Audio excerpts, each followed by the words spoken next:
In the opening scenes, we see Coast Guard member Shep Clark inspecting the shore of a small island in New England, while chatting over the radio with the harbor master, when suddenly the signal cuts out, and the radar systems fail. Strange things are happening not only at sea, but also in Widow's Bay, the town on the island. The power goes out all at once, and an ominous atmosphere hangs in the air.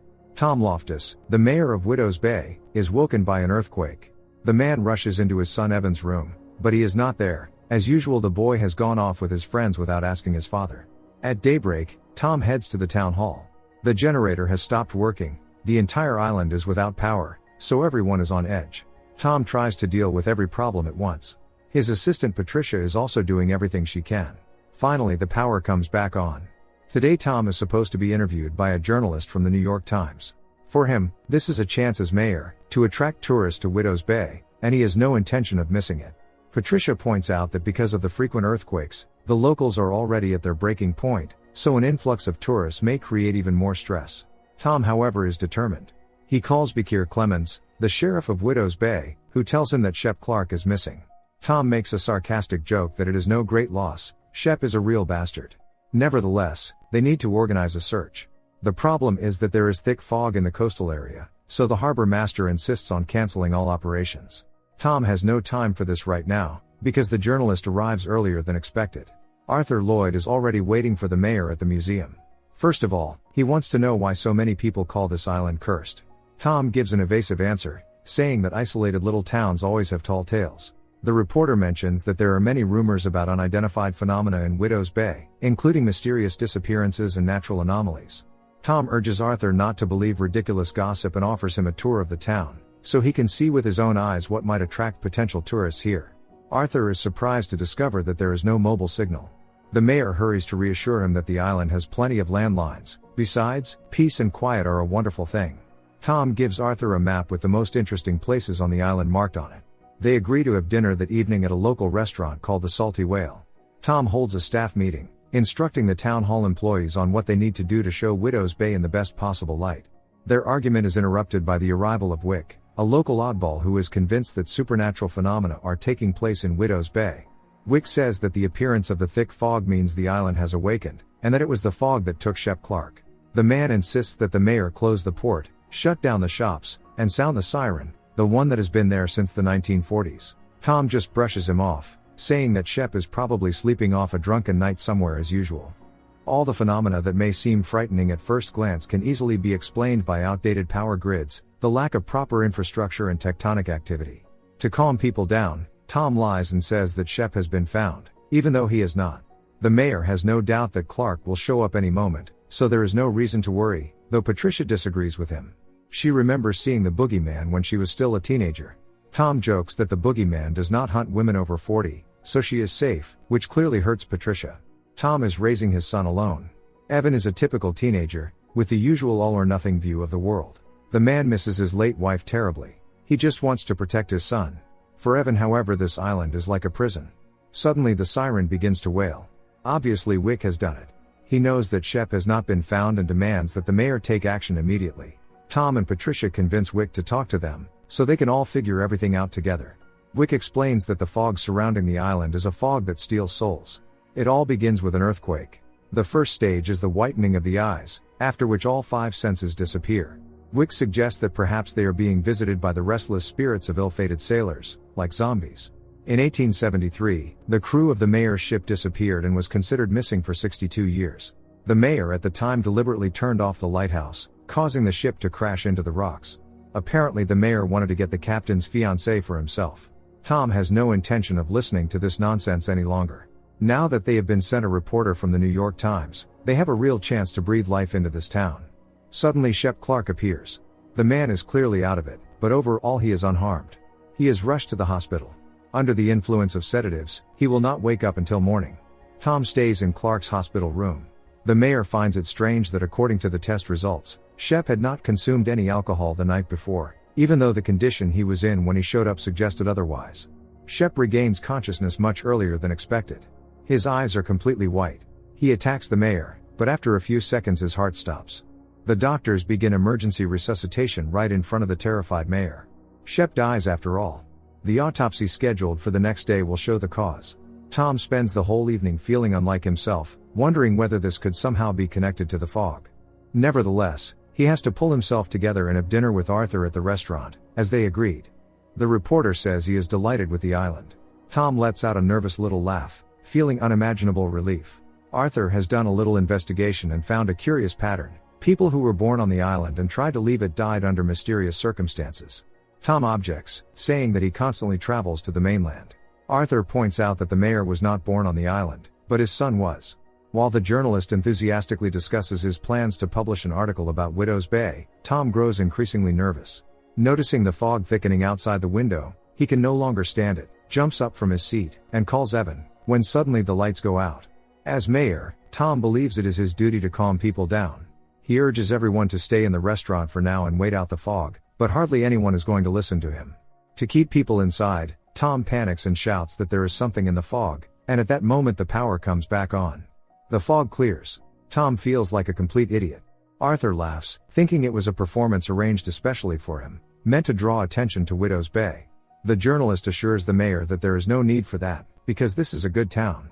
Tom, still feeling like an idiot, stays at the restaurant until closing time. He does not know that the island is equipped with an entire network of underground tunnels that hold a sinister secret. Soon in the middle of the night, the church bell rings. Arthur Lloyd has already published his article about Widow's Bay in the New York Times. Tom is very pleased with himself and is already looking forward to an influx of tourists to the island. But Wick keeps acting strange. This time he tries to nail the inn's front door shut, shouting that outsiders must not be allowed onto the island and that Tom is not one of them. Wick is also convinced that the inn is haunted. In the end, the enraged man is taken away by Sheriff Clemens. That same day, Tom runs into Reverend Bryce and asks him to keep the church locked from now on, because someone broke in during the night and rang the bell, waking several locals.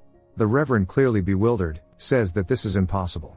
Some of the locals take Wick's side, believing that something paranormal is happening at the inn. Several men suggest that the mayor spend the night at the inn to see for himself whether it is true. To avoid losing face in front of the townspeople, Tom has to agree. Meanwhile, Reverend Bryce unlocks the heavy padlock on the door leading to the bell tower, only to find that the bell is firmly secured with old, rusty chains. There is no way it could have rung last night. Since Tom will not be home, he insists that his son spend the night with Ruth, the mayor's secretary. At first, Evan is not thrilled about this, since Ruth is so old, but when he sees it as a chance to run off with his friends again for the whole night, the teenager quickly agrees. Patricia drops Tom off and hurries away. The inn has a bad reputation. Several people have died there under mysterious circumstances. Tom believes these are simply coincidences. To prove that he is right, he has to record everything on camera and spend the night in the captain's suite. Many years ago, it was in that very room that a captain who had gone mad brought a tragic end to his entire family. Kurt, the owner of the inn, is going home, so if the guest needs anything, he will have to call Kurt. Reverend Bryce reads an old warning about what to do if the bell does ring after all. And the priest is horrified by it. Bekir and his family are planning to move soon, although he still has not told the mayor. To pass the time, Tom turns on an old television and plays a recording about the history of Widow's Bay. Then he walks around the inn, looking everything over, remembering that he is supposed to record it all on camera. Tom has also been given a list of requirements he has to meet if he wants to prove to everyone that the inn is not haunted. At some point, the man calls Ruth to make sure Evan is all right. As expected, the teenager has run off again. Suddenly, Tom hears an old radio broadcast coming from the air vent, along with footsteps very close by. He looks out into the hallway and sees a silhouette, but it turns out to be only William, another guest. Until that moment, Tom had been sure he was alone in the inn. Still, the man feels his anxiety growing. Suddenly he notices something strange in the recording, a flickering black silhouette. A few seconds later, the television begins to spark and smoke. Apparently it is old wiring. To avoid sitting alone, Tom decides to have a drink with William. He works for an engineering firm. The town hired them to inspect the pier before large numbers of ferries start arriving. William says the locals must respect Tom, since they elected him mayor. Tom explains that he ran unopposed. The men have a pretty good time drinking and playing board games. Tom says that his mother was from the mainland. His parents divorced, so he lived in Massachusetts and spent his summers with his father here, in Widow's Bay. He did not enjoy those summers because his father was always getting drunk and telling scary stories about the island. Tom only came back when his father got sick. William raises a toast to the mayor and goes to sleep in his room. Tom still has to complete several items on the list, so he goes down into the cellar, continuing to film everything on camera. Suddenly he hears footsteps behind him and turns around. It is William again, But this time Tom senses that something is wrong. The next moment William turns into Willie the Killer Clown, another local horror story, and starts moving quickly toward the mayor. Tom finds himself in bed, in his room. Morning has already come. He immediately calls Bakir. The sheriff inspects the basement, but finds no sign of anything unusual. Moreover, according to Kurt, there was no guest named William staying there. They review the camera footage and see the mayor spending the entire evening drinking and playing board games by himself. Wick is sure that it was Willie the Clown, which means they must do everything they can to keep tourists from coming to the island. Kurt, however, is not happy with that idea at all, because he has poured all his savings into renovating the inn. Wick asks Kurt to prove that there is nothing to be afraid of and spend at least 10 seconds alone in the captain's suite. Kurt clearly does not like this, but he cannot afford to show his fear, so he enters the room. The final decision is up to the mayor. When they let Kurt out, they discover that everything inside has been turned upside down, and the walls are covered with black mold. Wick insists that this is a sure sign that the island has awakened. Kurt, despite everything, keeps pretending that everything is fine. Patricia picks Tom up. He does not reverse his decision. A little time passes, and the island fills with tourists from the mainland. The first thing they all do is visit the museum dedicated to the island, and in particular to Richard Warren, the founder of Widow's Bay. Tom is very proud of himself. Noticing a pretty woman holding a map of the island, he stops and explains that there is no cell service here. Tom offers to give her a ride.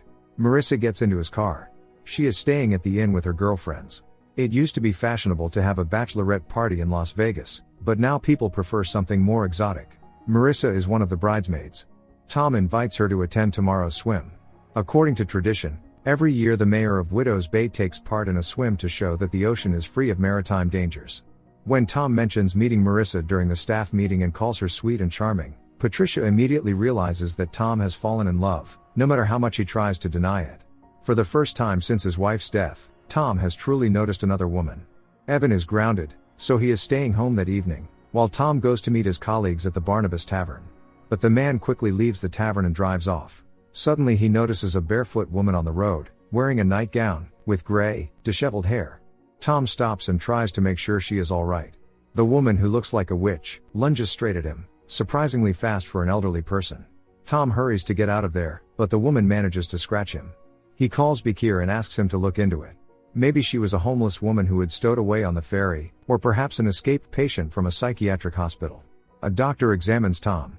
The deep scratches on his arm look more like the claw marks of an animal than human fingernail scratches. Dr. Morgan strongly advises the mayor to cancel tomorrow's swim, because the salt water will aggravate the wound. Tom has medical training too, so he should understand. But the mayor cannot afford to let everyone down, especially with Marissa being there. Rosemary, a town hall employee, notes that his scratches look like the ones left by the sea witch. According to an old fisherman's legend, the witch searches for lonely sailors and follows them home.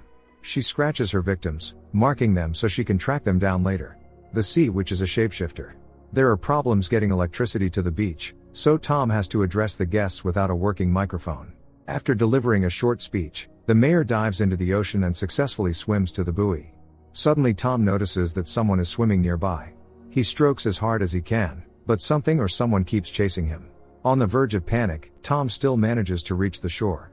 The mayor decides to go to Wick, Widow's Bay's leading expert on the paranormal, and carefully tries to ask him about the sea witch. Wick tells him the same story Rosemary did. He advises the mayor to find a large chest and lock himself inside it. The sea witch's scratches cause paralysis, so Tom will grow weak very soon.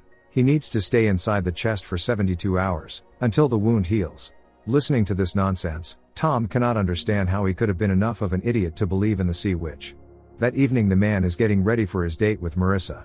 Taking advantage of the moment, Evan, who is technically grounded, begs his father to let him spend the night at Sean's. Tom makes his son promise that they will stay at Sean's house all night and not roam around town. Marissa is already waiting for him at the restaurant. Meanwhile, Reverend Bryce finds a mysterious well in the woods. Tom tells Marissa that his wife died a long time ago from complications after childbirth. He is raising his son alone, and they are doing fairly well. Unexpectedly, Tom remembers that he is supposed to be somewhere else right now, at Patricia's sunset cocktails party.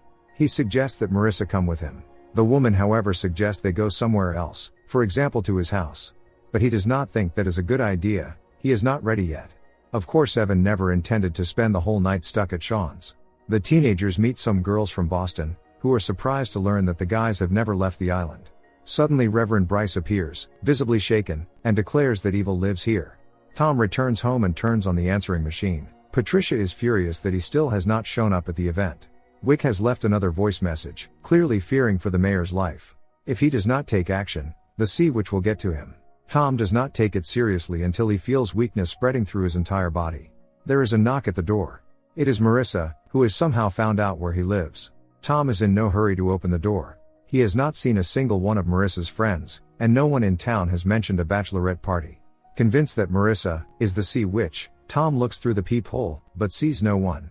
By then Marissa has already left, feeling humiliated. The man wedges a chair under the door and arms himself with a bat, but a few seconds later he falls asleep. When Tom opens his eyes, he finds himself unable to move, with the sea witch coming straight toward him. Gathering his strength, he knocks the creature off the armchair and tries to crawl away. The witch pursues him. Tom hides in the bathtub, hearing claws clicking against the floor. At that moment Wick appears and shoots the witch. Bryce leaves the mayor a voice message. In a trembling voice, the Reverend says that he has heard the bell ringing too, meaning the beginning of the end. Meanwhile the sheriff urgently requests backup. Something is happening at Patricia's Sunset Cocktails party. 4 days before these events, Patricia is sorting through the donation box for her mobile library and finds a self-help book inside. That same evening she goes to a house party with her former classmates. She tries to keep the conversation going, but no one seems to notice her, just like back in school. Patricia has never fit in. Her personal life has not exactly worked out, so she has nothing to talk about with the other women. Patricia feels out of place, but things become a little easier when she meets Shelby, who moved here a couple of months ago. Unexpectedly she asks Patricia about the 2 girls who died in Widow's Bay 25 years ago, a story that even made the newspapers. The woman admits that she almost became one of those girls. It all started with phone calls. Someone kept breathing creepily on the other end. Patricia insists that it was the boogeyman, although no one ever believed her and everyone thought she was crazy. The woman returns home upset. She goes into her mobile library and notices the same self-help book, which for some reason is now lying on the floor. Patricia decides to read it before bed, and it inspires her to throw the perfect party. This is how she hopes to change what people think of her, proving to everyone that she can be bright and confident. The next day she gets her co-workers involved in organizing the party, although they clearly do not feel particularly enthusiastic about it. The party will be called Sunset Cocktails. The woman takes it very seriously, wanting everything to go perfectly. When Patricia's former classmates hear about the party, they openly mock her. They are convinced that no one will come, especially since Bill Rooney's birthday will be celebrated on the same date. The book says that if too few guests come to a party, it will be a blow to one's status, so Patricia cannot afford to embarrass herself. The rest of the town hall employees have no doubt that the party will be a failure. Not a single person has responded to the invitations. Patricia, however, is not going to give up and intends to do everything she can to make sure Bill Rooney's birthday party does not happen, even if she has to use her official position. Out of 156 invited guests, 3 have responded. The party is coming very soon, and Patricia's anxiety is growing. Meanwhile, Bakir is reviewing security camera footage, trying to find the old woman who attacked the mayor. At one point on one of the recordings, he notices Patricia reading the book for hours without stopping. The Sunset Cocktails party will take place at the Salty Whale. Rosemary is worried that Patricia has become so obsessed with the party. So far the only guests who have arrived are town hall employees, Dr. Morgan, and a couple of random tourists. It is time to serve the punch, but who is there to serve it to? Patricia leaves an angry voice message for Tom, who promised to come but still has not shown up. Trying to keep herself under control, she attempts to save the party that is falling apart. Her former classmates appear, probably to mock her. Unexpectedly a crowd of tourists bursts into the Salty Whale, quickly turning the dull event into a great party. Chris, one of Patricia's former classmates, continues openly mocking her. The story about the boogeyman sounds ridiculous, if only because the monster supposedly failed to find her under the bed. The other 2 girls hid much more carefully, but that still did not save them. Patricia hurries to the restaurant kitchen, where she can finally let her emotions out. As a teenager, she lived through her worst nightmare, and it still haunts her to this day. The woman knows she has to pull herself together because the book says it is time to serve the punch. The guests are having a blast. It seems that everything is going pretty well. Bakir is patrolling the town while also talking to his wife. The couple is making plans for the near future, when they will finally move away from Widow's Bay. Suddenly Bakir gets a report that something disturbing is happening at Patricia's party. Meanwhile she is the center of attention. Even Chris is now looking at her with admiration. It is time to make a toast. Patricia speaks from the stage, saying how much it means to her that they have all gathered here tonight. The guests applaud, thanking Patricia for such a fun party, and only Rosemary senses that something is wrong. Ikir arrives and discovers that Patricia has served the guests punch made from animals. She snaps out of her trance and is horrified. Only Rosemary saw everything as it really was, but she did not really interfere because Patricia had asked for support. The restaurant does not look like the aftermath of a fun party, but like the aftermath of a bloody ritual. The self-help book has actually turned out to be a grimoire that had hypnotized Patricia first, and then all the guests at her party. Patricia runs to the beach and sees the entranced party guests walking into the ocean with their mouths wide open after lighting a large bonfire. She and Bakir try to stop them, but it is useless, they are like zombies. While the sheriff calls for backup, Patricia tries to throw the grimoire into the fire, but the book resists, as if magnetized to her hand. In the end she manages to overcome the evil forces and burn the grimoire. Chris accuses Patricia of drugging them. On the way home, Tom and Wick pick her up. The three of them drive to the church, because Bryce's last message was extremely disturbing. There, they find the preacher dead. It looks like he did it himself. Things are happening on this island that defy common sense. In light of the priest's death and other recent events, the mayor imposes a curfew and closes all recreation areas, which many residents are not happy about, since it means the holiday fireworks will be cancelled. Evan now spends whole days at town hall. This way Tom can keep his rebellious son in sight at all times. The mayor attends the reverend's funeral. All the residents of Widows Bay are shocked by Bryce's sudden death. Later Tom, Wick and Patricia search the church for clues. They find a burned page and hallucinogenic mushrooms. Bryce had also been calling the same number shortly before his death. They call the number and ask the man who answers to meet with them. He agrees surprisingly easily and gives them his address, a 15-minute drive from the church. Todd O'Connor is Patricia's former classmate and a self-proclaimed shaman. He explains that the mushrooms Reverend Bryce had taken caused terrible hallucinations. Perhaps what Bryce saw frightened him so badly that he could not bear it. Todd offers his guests a mushroom infusion so they can experience a psychedelic experience for themselves. Tom is firmly against it, but Wick wants too badly to get to the truth and agrees to be the test subject. Because of the curfew, tensions in town are rising, businesses are losing income, so Tom has to leave urgently. Patricia volunteers to stay with Wick. Tom realizes too late that by mistake he drank that same mushroom infusion instead of tea. Todd assures them that the effect will wear off in 12 hours, but that hardly calms Tom down. Wick asks the mayor to remember exactly everything he sees on the edge of consciousness. Todd leaves because his girlfriend's cat has run away, so Patricia and Wick will have to watch over the mayor themselves. Tom insists that they take him to town hall right now. After that, everything happens to him as if through a fog. One moment he is in the car with Patricia, who claims that Wick has gone looking for answers somewhere else, and the next, he finds himself at town hall. Ruth was supposed to be watching Evan, but as always she lost track of him, and the boy has gone off with his friends again. The teenagers drive up to the house that, according to rumors, belongs to the boogeyman. Bakir is worried that today is the day of the fireworks, which means the residents will definitely break the curfew. Tom listens to Clemens, but the meaning of the word slips away from him.